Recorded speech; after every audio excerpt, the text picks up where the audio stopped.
crossing seperti itu kan kita lihat gak ideal ya. Lawan-lawan tim yang posturnya pemain-pemainnya tinggi kan. Apalagi Arab sama Irak nanti. Iya susah. Bola-bola bawah tuh paling ideal. Iya. Dan menurut gua dengan cara bermain seperti lawan Lebanon yang kita lihat, mau yang mainnya Ole juga belum tentu ada gol.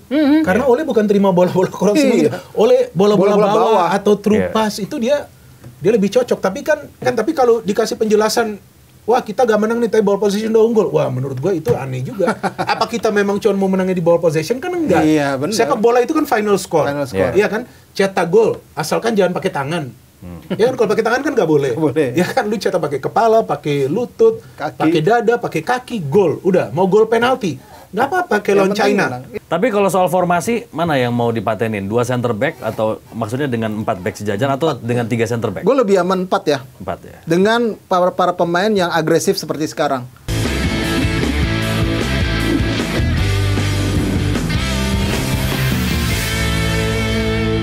Oke, kita juga bahas timnas senior. Jadi bukan hanya U23, tapi timnas senior juga nggak ada shot on goal nih waktu lawan Lebanon. Shot on target. Shot on target. Gimana catatannya?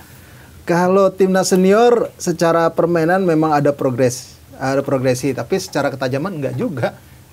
Sama PR-nya seperti ketika kita melawan sama di U23 ya. Ketika melawan tim yang lemah di bawah kita bisa cetak gol dari open play segala macam itu. PR-nya sama ya, U23 dan senior ya. Ketika lawan tim yang selevel ataupun di atas kita mendominasi tapi nggak bisa cetak gol, itu satu butuh evaluasi besar sih kalau menurut gua. Secara teori harusnya lawan Lebanon kemarin cara membongkar pertahanan yang punya compact defense yang bagus atau tim yang punya organisasi pertahanan yang bagus. Kalau itu memang masih menjadi PR besar kita. Tembakan-tembakan dari luar kotak penalti itu yang nggak terlalu terlihat menurut gua. Terus kombinasi 1-2 passing yang di area sepertiga pertahanan lawan itu juga kurang. Bisa dimatakan. Kan kemarin cuma ngandelin sayap-sayap aja yang berlari cepat. Terus diakhiri dengan crossing. Sayangnya itu terbaca sama pemain-pemain kayak Lebanon yang punya postur tinggi juga gitu. Lawannya Moro Zylstra yang ditaruh di target man di situ gitu. Beberapa kali Miliano Jonatos mampu nembus gitu. Beckham bahkan bisa Beckham itu lawan China Taipei ya. Siapa ya? Lili Pali punya Lili Pali juga. Lili Pali juga. Makanya itu kan yang menjadi PR kita gitu. Serangan dari sayap terus diakhiri crossing, kayaknya itu menjadi ini deh, jadi skema yang udah ditanemin deh, skema baku deh. Mengingat kita punya strikernya itu klasik number 9 ya, Moro Zylstra, atau mungkin Ramadan Sananta, atau mungkin Ole sekalipun. Jadi memang optimalisasi crossing dari sayap ini harus dimaksimalin banget. Tapi kalau main crossing seperti itu kan kita lihat gak ideal ya. Lawan-lawan tim yang posturnya pemain-pemainnya tinggi kan. Apalagi Arab sama Irak nanti. Iya susah. Bola-bola bawah tuh paling ideal. Dan menurut gua dengan cara bermain seperti lawan Lebanon yang kita lihat, mau yang mainnya Ole juga belum tentu ada gol. Karena Ole bukan terima bola-bola crossing gitu. Ole bola-bola bawah atau through pass itu dia lebih cocok. Tapi kan tapi udah kelihatan belum? Tapi kalau gua ngelihatnya 2 laga uji coba ini kan dipakai sebagai percobaan ya bagi Kluivert. Lawan Chinese Taipei lu lihat tuh pemain-pemain yang diturunin yang jarang main sebagai starter. Lawan Lebanon dia bisa ngerubah posisi Verdong main di tengah. Iya betul. Dia bisa mainin Kevin Dix di center back. Jadi memang ada percobaan yang dilakukan. Mauro bermain dari awal, kemudian ada sampai Adrian Wibowo masuk. Jadi memang dia pakai 2 laga uji coba ini sebagai ajang percobaan untuk melihat jika pemain lain dia taruh di mana. Sekaligus kalau menurut gua juga nggak mau nunjukin bentuk permainan yang sebenarnya. Ini Arab Saudi dan Irak gak lihat. Iya pasti lihat juga. Itu maksud gua. Bukan gua membela, ya kan, Con. Bisa juga, ya udahlah kita, ini kan namanya friendly. Dan gue selalu katakan friendly match, ya gak menang juga gak apa-apa lah, ya kan. Tapi kan yang menjadi persoalan, kenapa bisa back to back 0 shot on target, itu bang. Itu maksud gue, kenapa yang senior 0 shot, yang itu juga U23 0 shot, itu kan bikin gemes juga, apa ini maksudnya? Udah kompakan duluan atau apa? Iya kan bingung kita. Nah jadi, oke lah, gak bisa menang lawan Lebanon, tapi banyak catatan yang evaluasi harus dilakukan adalah cara bermain seperti yang tadi Bang Rais katakan. Crossingnya mau berapa? Mau 50 kali crossing. Tapi kalau gak bisa cari pemain di dalam, kenapa gak coba shooting? Kenapa gak coba umpan terobosan? Sudah cukup ini belum? Shooting dari luar kotak? Belum. Kenapa gak ada ya kita ya? dari luar kotak kemarin. Kemarin tuh nggak ada loh. Paling Tom Hay yang sebenarnya banyak kita punya kualitas pemain-pemain yang bisa melakukan syuting dari luar kotak, tapi mungkin konsepnya harus dari dalam. Dan konsepnya juga harus nusuk ke dalam atau crossing. Iya, tapi gue lihat Ricky Kamboya gila loh main. Iya, kalau Ricky Kamboya kemarin salah satu yang kemarin lawan Lebanon. Top itu lawan Lebanon. Dia umpan-umpannya kan juga magic juga tuh menurut gue, umpan terobosan ke Yakob kan. Ke Miliano. Ke Miliano satu lagi. Umpan terobosannya bagus-bagus. Nah, jadi itu yang kita lihat. Dia bisa kasih umpan terobosan pada saat counter. Tapi waktu main terbuka begitu, lawan di belakang semua, nggak bisa tembus juga gitu. Tapi Arab dan Irak nggak mungkin main seperti itu. Arab pasti main attack lawan kita. Jadi kembali ke pertanyaan awal kita, ini mau mainnya seperti apa? Apakah berani main menyerang lawan Arab Saudi? Kayaknya sih filosofinya mau ditanamin itu, berani nyerang dengan 4 back, nyerang dan kita mendominasi ya, ball possession. Tapi kalau cuma mendominasi ball possession, hati-hati seperti kita lawan China. Di kualifikasi round 3. Lawan itu juga setengah. Lawan Australia juga kita habis. Lawan Australia kita mendominasi loh. Tapi kita di counter selesai. Dan sebenarnya kalau kemarin Lebanon itu berani bermain terbuka, bisa juga mereka cetak gol. Mereka yang ada shot on target. Benar. Satu yang Darwish itu di sama Emil. Itu pada saat mereka mau nyerang, mereka juga bisa ciptakan peluang. Cuma gue juga bingung kenapa ya mereka milih bertahan. Kalau netizen kita kan ya ada sih beberapa yang ngomong ya, jangan marah juga ya kan. Ada beberapa yang ngomong juga, wah ini kayaknya diminta Arab nih bertahan. Tapi setelah match, kapten timnya Lebanon mengatakan, ya karena kita tahu Indonesia secara materi pemain lebih baik. Sadar dia. Pasti kita bertahan. Sama dia kasih contoh dan dia berharap Indonesia lolos ke World Cup. Coba nanti kalau ketemu Argentina, Indonesia juga akan bermain seperti ini. Kurang lebih karena tahu kualitas Argentina jauh di atas. Ya kan, jadi memang dia kasih penjelasan yang simpel yang masuk, logis.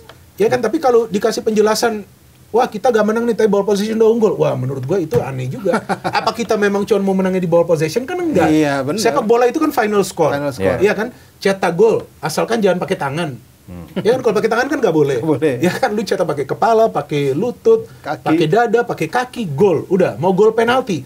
Nggak apa-apa, kayak lawan China. Nggak ada masalah, yang penting lu dapat 3 poin. Sebenarnya soal finishing harus diasah lagi ya. Tapi finishingnya mau gimana, Pak? Kalau bolanya nggak masuk, nggak dapat ke striker. Ya kan, Ramadan Sananta aja gak dapet, padahal udah dikasih heading, pemain Lebanon masih menang. Iya, benernya mesti dilatih lagi untuk kreasi untuk mengirimkan bola ke kotak penalti sih. Itu sih yang sebenarnya jadi masalah buat kita, biar bisa diselesaikan sama striker-striker kita gitu. Jadi masalahnya bukan cuma di striker sebenarnya, tapi cara main kita. Hand passing kita tuh. Kalau kita kritisi finishing touch, artinya kita punya banyak peluang on target.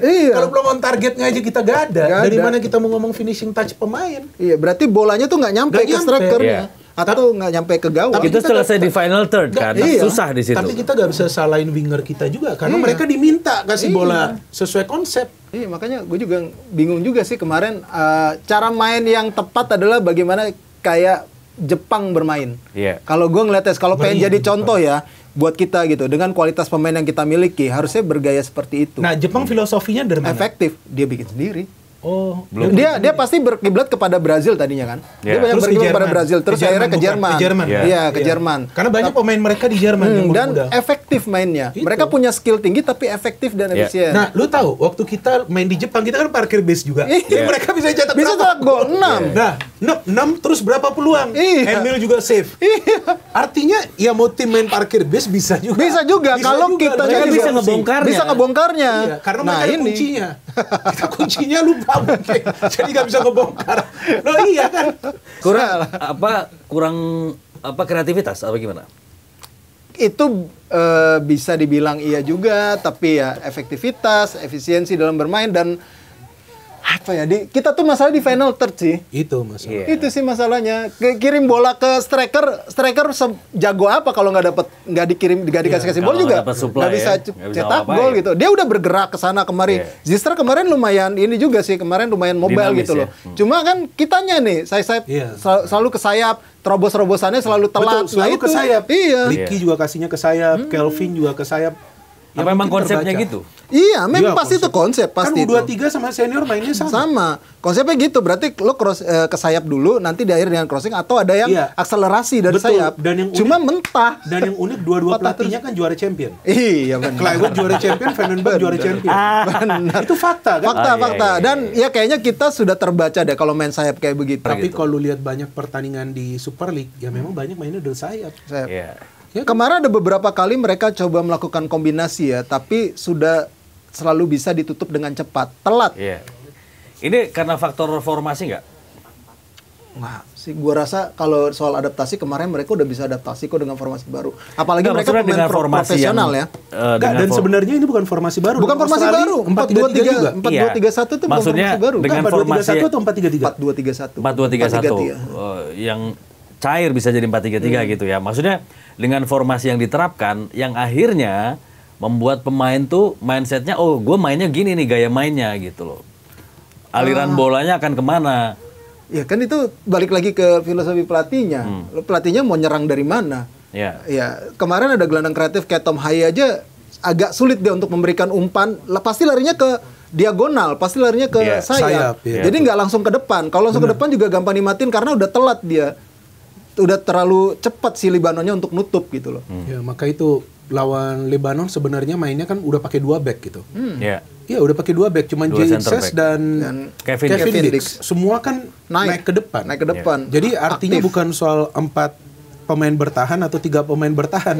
Jadi intinya how you want to play, bagaimana caranya timnya mau diminta main gitu. Kalau memang udah deadlock, ini bagusnya itu friendly match, jadi bisa belajar. Kalau istilahnya itu match yang kita harus menang, mungkin di round 3 sebelumnya gak bisa cetak gol.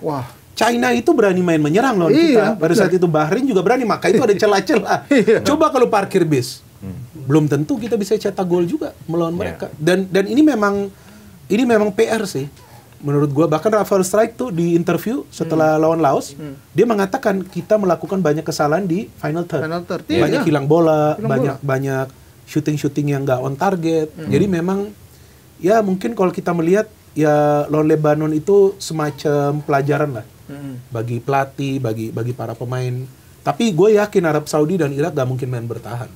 Pasti nyerang mereka. Kalau kita berani main menyerang, ya terserah sih. Yang gue harapin kalau berani bermain menyerang, belakang itu transisinya harus bagus. Jangan sampai kita kecolongan kayak lawan Australia sama lawan China. Waktu main China. Iya, karena itu udah dipelajarin banget sama lawan China itu 70% loh kalau nggak salah juga.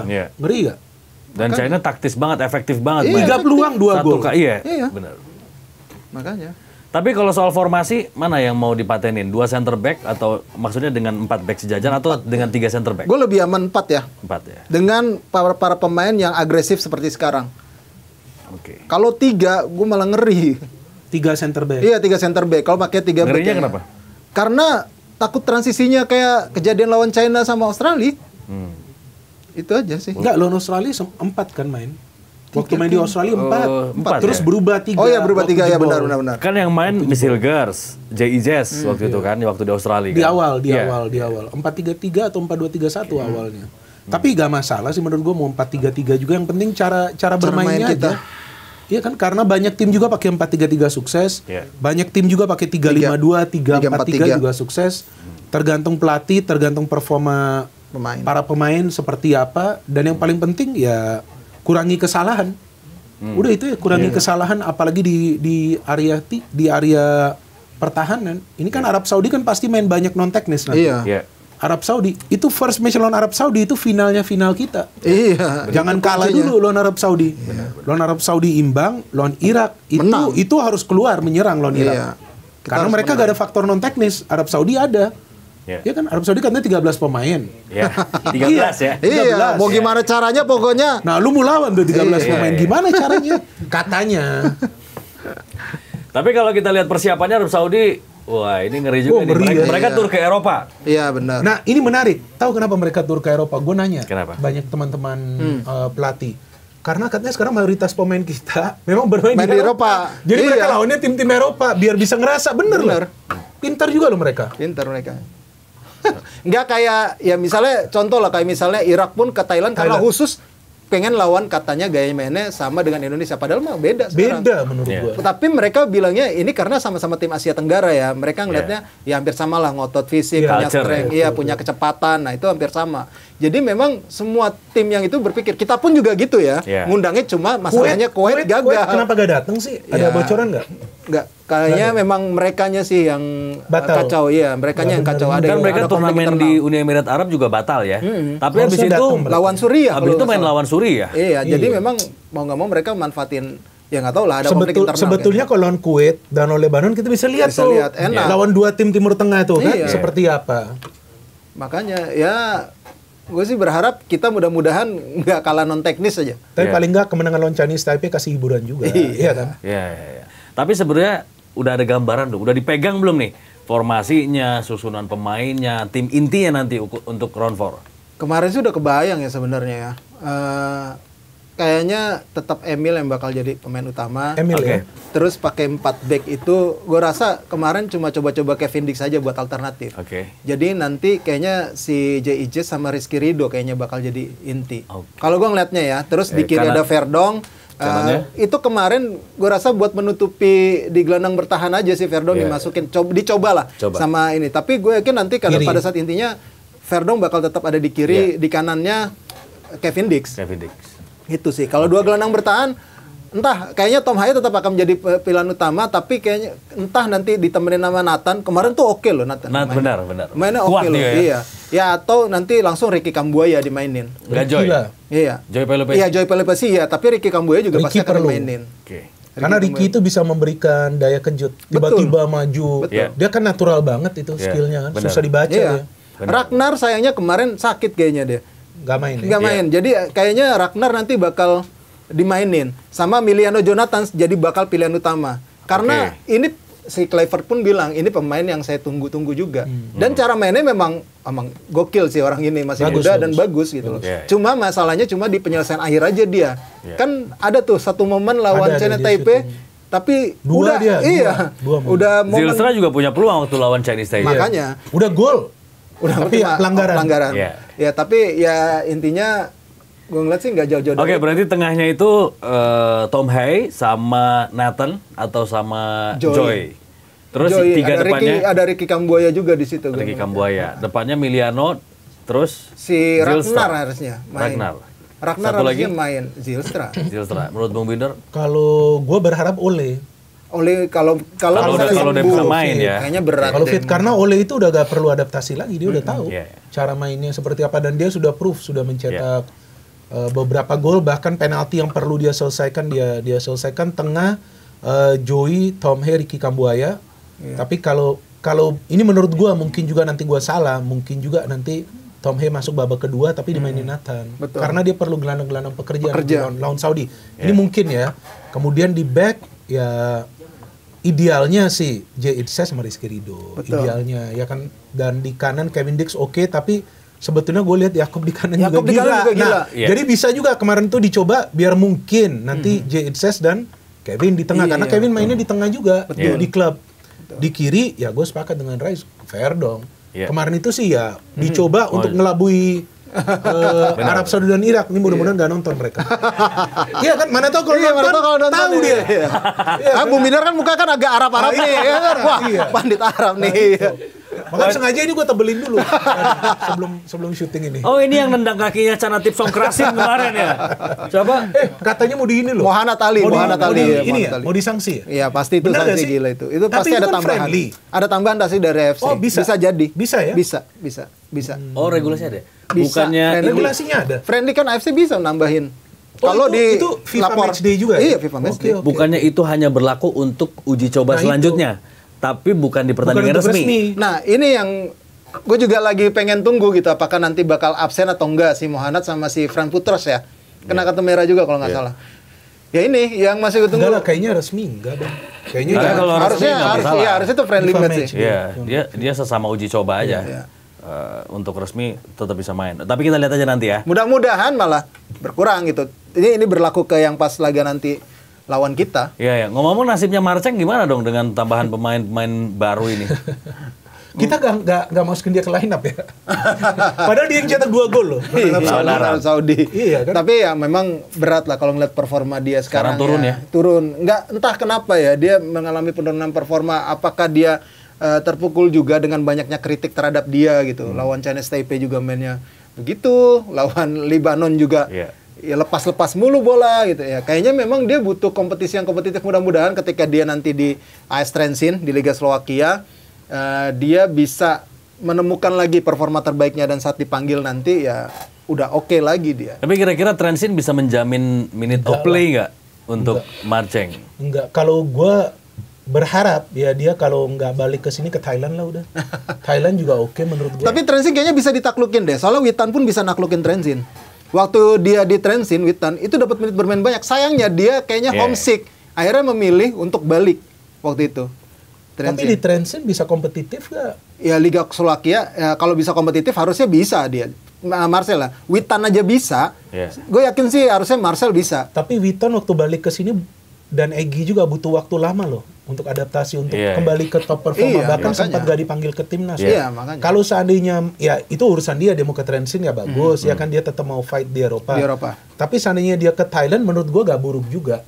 Ya kan, atau ya udah comeback ke Indonesia karena para pemain diaspora kita juga pada sekarang banyak yang main di sini, ada 5 pemain juga main di sini kan.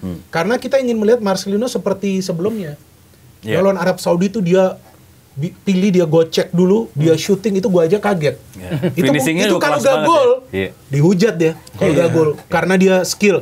Tapi dia tahu dia harus dia kill dulu, baru kemudian dia shooting. Dan dia kan perannya tuh kan free roll. Tapi dengan sekarang banyaknya pemain di timnas kita yang berkualitas, ini kan bagus. Persaingannya semakin sehat. Ya kalau memang you cannot perform, ya jangan dulu deh. Tapi mungkin tetap masuk ke dalam squad, mainin pemain yang betul-betul bisa perform. Iya kan? Kalau nggak nanti kan pada ribut pemain titipan. Iya kan? Titipan pemain Thailand loh. Siapa? Ada. Titipan Poncan. Bukan dia yang dihajar itu dari belakang. Bukan. Dia Canatip tuh. Itu Messi-nya Thailand tuh. Canatip Songkrasin. Oke, kita akan lihat ya dinamika timnas setelah melakoni 2 uji coba menghadapi Lebanon dan juga Chinese Taipei. Karena menghadapi ronde keempat yaitu Arab Saudi dan Irak ini kurang dari sebulan. Berarti kan main nanti tanggal 9 ya? 8 ya? 8 Oktober 12. Ya? 8 dan 11. Berarti sekitar berapa? Waktu 12. Sininya 12 waktu sini. Dini hari. Sekitar 3 minggu lagi ya? Kita udah main. Nah, ini kita tunggu banget. Kita dukung terus bagaimana progres dari timnas senior untuk memasuki ronde keempat kualifikasi Piala Dunia. Oke.